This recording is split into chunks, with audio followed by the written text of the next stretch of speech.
जय हिंद दोस्तों, जचागी फाउंडेशन के जगह परिवार में आप सभी का बहुत बहुत स्वागत है। कल उत्तर प्रदेश के विधानसभा का चुनाव का नतीजा आ रहा है, जिसके लिए सभी जितने भी जागरूक मतदातागण हैं और सभी अपनी अपनी सरकारें बनाने के लिए लगी हुई हैं।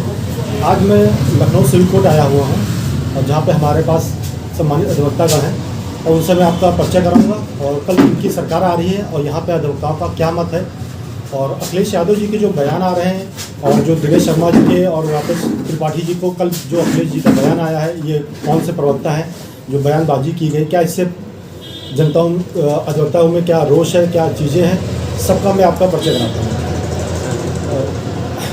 सबसे पहले मैं आपको बताना चाहूँगा जो जिनसे मैं आपको परिचय कराने जा रहा हूँ, अधिवक्ता परिषद सिविल कोर्ट लखनऊ जिले के जिला अध्यक्ष हैं और इनकी क्या राय है आज इन्हीं से जवानी सुनते हैं। सर, आप सबसे पहले अपना परिचय देने की बात करें। मैं राकेश पांडे, जो अपना अधिवक्ता परिषद संघ का अनुषांगिक संगठन है, उसका जो सिविल कोर्ट इकाई है उसके अध्यक्ष का दायित्व हमारे पास है वर्तमान समय में। सर, आपका बहुत बहुत स्वागत है हमारे चैनल में और हम आपसे ये जानना चाहेंगे कल जो रिजल्ट आ रहा है उसमें एग्जिट पोल में भाजपा पूर्ण बहुमत में बनाई सरकार बनाते हुए दिख रही है, तो क्या एग्जिट पोल सही होगा या इसमें कुछ और भी उलटफेर हो सकती है? नहीं, ये अनुमान होता है टीवी चैनलों का कि जो मत पड़ जाते हैं उसके पश्चात लोगों ने अपना मत दिया है, उसके बाद उनकी राय जानते हैं, उसके आधार पर एग्जिट पोल होता है और ये प्रायः माना जाता है कि यह लगभग सच के करीब होता है। और लेकिन विपक्षी जो इसमें समाजवादी पार्टी हैं या बसपा पार्टी हैं, उनका बहुत ज़्यादा इसके ऊपर दबाव बनाया जा रहा है कि ईवीएम में हेरफेर की जा रही है और नतीजे को पलटा जा रहा है। क्या इस बात में सच्चाई है? सब कुछ आपको क्या लगता है? हमें ऐसा नहीं लगता है कि ये संभव है, क्योंकि ईवीएम से ही चुनाव बंगाल में हुआ, वहाँ पर बीजेपी बुरी तरह हारी, और राजस्थान हुआ, मध्य प्रदेश हुआ, हर जगह चुनाव होता है और ईवीएम में जब वो अगर जो जीतता है तो उसको कोई शिकायत नहीं होती है, लेकिन जब वो हार जाता है तो उसको लगता है कि ईवीएम की वजह से हम हार रहे हैं, तब उनको लगता है कि ईवीएम में कुछ गड़बड़ी है। अभी हमारे माननीय मुख्यमंत्री पूर्व मुख्यमंत्री अखिलेश यादव जी हैं, बीजेपी के प्रवक्ता जो राकेश त्रिपाठी जी, उनको लेकर अब मैंने टिप्पणी की है, इस पर आप क्या कहना चाहेंगे? अभी उनका अपना विचार है। अब जैसे उन्होंने कहा उसके बारे में तो ही बता सकते हैं, उसके बारे में टिप्पणी तो नहीं कर सकता हूँ। वो खुद योग ज्ञानी है और कैसे उन्होंने टिप्पणी किया वो तो उसके बारे में नहीं बता सकता। अगर बीजेपी सरकार दोबारा बनेगी तो आपको क्या लगता है अधिवक्ता लोगों के लिए कुछ इसमें सर्वोपरि किया जाएगा? निश्चित रूप से जब भारतीय जनता पार्टी की सरकार बनी तो अधिवक्ताओं के लिए विशेष ध्यान दिया। कथनी और कटनी में अंतर नहीं था कि जो उन्होंने अधिवक्ताओं के लिए किया, कहा वो किया। जैसे कि अपने प्रदेश के जो विधि एवं न्याय मंत्री माननीय मुख्यमंत्री जी से हमारे प्रतिनिधिमंडल अधिवक्ताओं का मिला था, तो उन्होंने दो मांगे, जो 1.5 लाख की जो निधि थी तो अधिवक्ताओं को मिलती थी रिटायरमेंट पर या उसको बढ़ाने का काम किया, 5 लाख कर दिया उसको, और जो अधिवक्ताओं के मृत्यु के जो कार्यकाल जो 60 वर्ष का था उसको 10 वर्ष बढ़ाया और विभिन्न जिलों में जो है करोड़ों रुपए अधिवक्ताओं के चैम्बर के लिए दिए।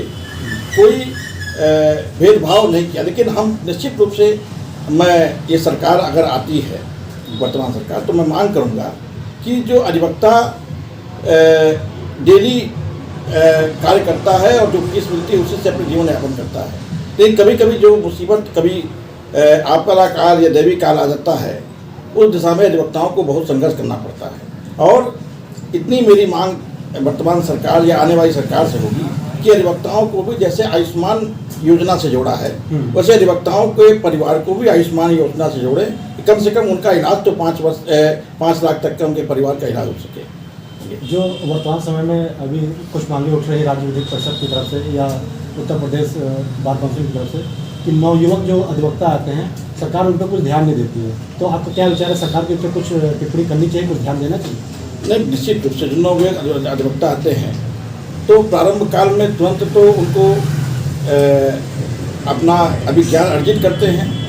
कहा जाता है कि ज्ञान अर्जित करने में कोई स्टाइपेंड या कोई देय तो मिलता नहीं है।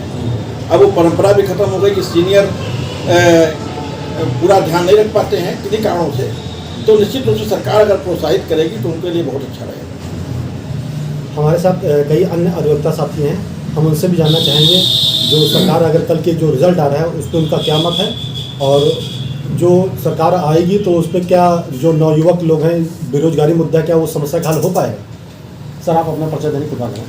सच्चिदानंद राय, उत्तर प्रदेश सुप्रीम कोर्ट का कोषाध्यक्ष। कल जो एग्जिट पोल आ रहा है, जो एग्जिट पोल अभी तक आया है उसमें बीजेपी पूर्ण बहुमत से बनती हुई दिख रही है, क्या एग्जिट पोल सही रहेगा या चुनाव रिजल्ट कुछ और भी जा सकता है?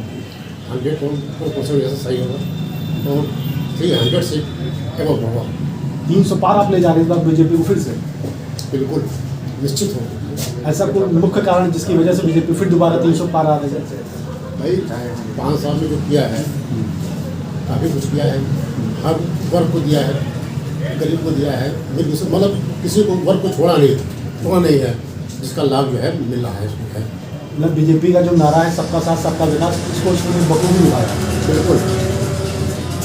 हमारे साथ और भी अधिवक्ता साथी हैं, हम उनसे भी परिचय आपको कराना चाहेंगे और उनकी क्या राय है उनके विषय आपका जानना चाहेंगे। सर आप अपना परिचय देने की करें। मैं संजीव कुमार तिवारी अधिवक्ता हूँ। मैं लखनऊ अधिवक्ता परिषद का मंत्री पद का दायित्व है। सर आपको क्या लगता है कल जो रिजल्ट आ रहा है उसमें जो धांधली का आरोप लगा जा रहा है अखिलेश यादव जी है, क्या ये सही है या इनकी जो हार की बौखलाहट है वो है? अब आप ये देखिए कि धांधली का आरोप लगाने का समय क्या है। धांधली का आरोप अभी तक नहीं लगाया गया और जैसे ही एग्जिट पोल से उनको अपनी हार देखने लगी तो वो धांधली का आरोप लगाने लगे।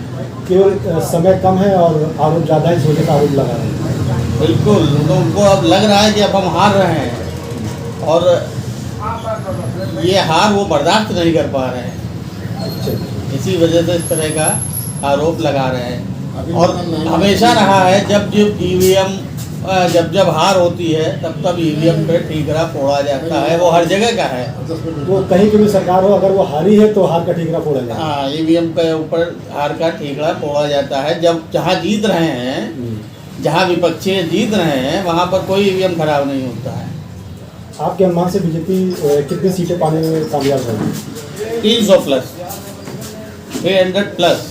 यहाँ पे जितने अधिवक्ता साथी सभी 300 प्लस कह रहे हैं, इसके पीछे क्या मुख्य कारण है बीजेपी का? इसके पीछे मुख्य कारण आप ये देखिए कि हम लोग इतने संकट काल से गुजरे हैं, उसमें अगर कोई साथ खड़ा हुआ है तो सरकार खड़ी रही है।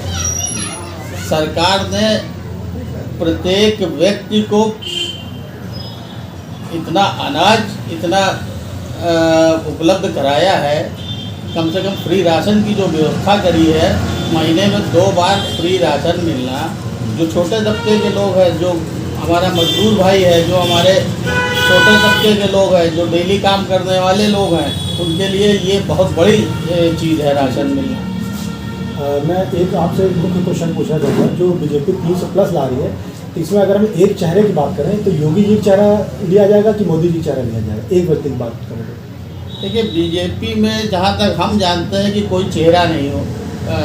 कोई योगी और नहीं आपके साथ? नहीं, योगी और मोदी ये चेहरे काफ़ी है, मोदी का नाम काफ़ी है। मोदी जी का नाम काफ़ी है और योगी जी का चेहरा काफ़ी है। योगी जी का सुशासन देखिए, लोगों ने देखा है। 5 साल उन्होंने जिस तरह से सुशासन किया है वो कम नहीं है। आपका बहुत बहुत धन्यवाद। मैं सभी जितने भी अधिवक्ता साथी हैं उनका मैं धन्यवाद करना चाहूँगा। और नीचे जो वो सब्सक्राइब का बटन है ना, उसको हिट करो, जल्दी से करो सब्सक्राइब।